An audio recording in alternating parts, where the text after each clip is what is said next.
Assalamualaikum warahmatullahi wabarakatuh.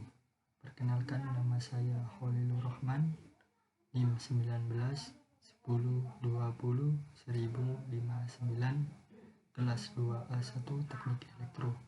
Di sini saya akan mempresentasikan tugas kewarganegaraan tentang COVID-19. Berdasarkan pengalaman dan pengamatan Anda sendiri, bagaimanakah Anda memaknai kondisi pandemi COVID-19 di negeri ini dengan berbagai macam dinamika permasalahan di dalamnya? Lantas, bagaimanakah bentuk aksi nyata yang harus kita lakukan dalam menghadapi pandemi COVID-19 dalam menciptakan rasa keseimbangan, solidaritas, keteraturan, dan persatuan yang kuat agar wabah ini segera berlalu? Jumlah infeksi dan kematian akibat coronavirus atau COVID-19 telah meningkat sangat signifikan di seluruh wilayah Indonesia dalam beberapa minggu terakhir. Masalah ini mengkhawatirkan adalah bahwa ini bisa menjadi awal dari badai yang sebenarnya. Sejauh ini, apabila dibandingkan dengan negara lain, terutama Amerika Serikat, Italia, Cina, atau Spanyol, jumlah kasus COVID-19 yang dikonfirmasi dan kematian sebenarnya cukup rendah di Indonesia. Respon pemerintah dalam mengantisipasi dan penanggulangan penyebaran virus ialah dengan menghimbau agar masyarakat menjaga jarak dan interaksi dengan sesamanya. Dalam ilmu sosial seperti ini, peningkatan jumlah infeksi dan kematian akibat coronavirus atau COVID-19 menjadikan hal tersebut sebagai pendorong pemerintah untuk meningkatkan kebijakan social distancing atau pembatasan sosial berbasis isolasi mandiri masyarakat yang disertai dengan penegakan hukum dalam mencegah terjadinya konsentrasi massa dan aktivitas sosial yang berlebihan di ruang publik. Kebijakan sosial merupakan suatu langkah kritis dalam menyikapi situasi saat ini.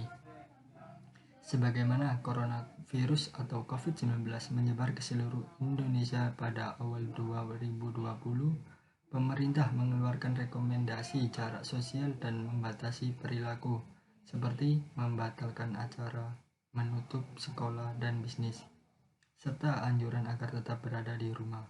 Namun, sayangnya, social distancing nampaknya belum terlaksana dengan baik. Masih dapat dijumpai kerumunan orang di sejumlah tempat, khususnya para pemuda yang masih menjalankan rutinitas nongkrong di kafe. Wabah COVID-19 bukan hanya melibatkan aspek biologis dari virus, akan tetapi juga biososial, di mana hal ini terkait juga dengan upaya untuk mengubah perilaku manusia agar mematuhi aturan atas intervensi kesehatan melalui kebijakan social distancing. Maka dari itu, saat ini diperlukan suatu integritas dalam masyarakat, menjalani aturan dan anjuran berbagai program kesehatan yang disosialisasikan oleh pemerintah dengan baik dan saling menjaga sesama masyarakat. Seperti halnya social distancing yang menjadi aturan banyak wilayah di Indonesia, bahkan mungkin menjadi suatu kewajiban tiap wilayah untuk menerapkan social distancing bagi masyarakat. Hal ini saya rasa cukup penting untuk kita laksanakan bersama, mengingat peningkatan yang cukup signifikan dalam penyebaran virus di masyarakat, dan bahkan infeksi ini pun akan sulit untuk terdeteksi. Sehingga social distancing menjadi solusi yang cukup aman untuk kita laksanakan bersama untuk menekan peningkatan penyebaran virus. Peran teknologi sangat besar dalam mewujudkan kebijakan social distancing. Aktivitas apapun kini dapat dilakukan secara daring, termasuk dalam membantu sesama seperti membuka donasi online. Tidak hanya itu, media sosial juga menjadi sarana untuk saling menguatkan serta mengingatkan satu sama lain akan bahaya dari coronavirus ini, sehingga tidak ada lagi alasan untuk tidak menaati peraturan pemerintah mengenai kebijakan social distancing. Sekian presentasi dari saya. Bila ada salah kata, wassalamualaikum warahmatullahi wabarakatuh.